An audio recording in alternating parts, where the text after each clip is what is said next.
In the 1960s and 70s, we had the LBJ, disastrous policies from him. We had the Vietnam War raging. We had the assassination of JFK. We had a lot of different political things coming down on us all at once.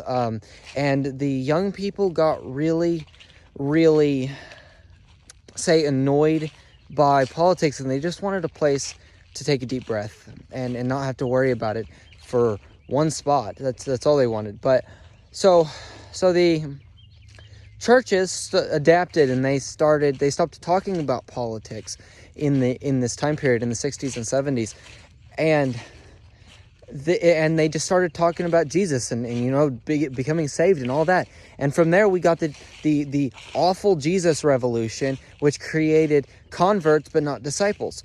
And the problem is a lot of pastors in general, but youth pastors especially, are still using Vietnam War era methods in 2025. Look, we aren't in the Vietnam War anymore. We're not in the 60s anymore, or the 70s. We're not even in the 80s or 90s.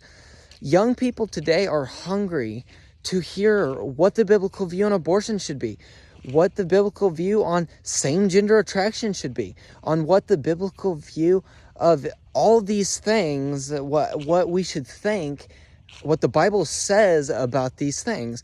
And pastors are just staying silent. You can't stay silent. You're using Vietnam War era methods in 2025, and it doesn't work.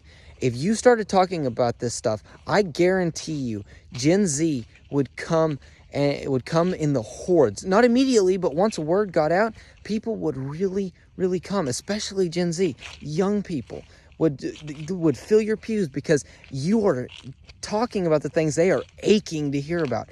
And I hope that youth pastors listen to me, and I hope that you take this advice and at least take it under consideration, because it's true.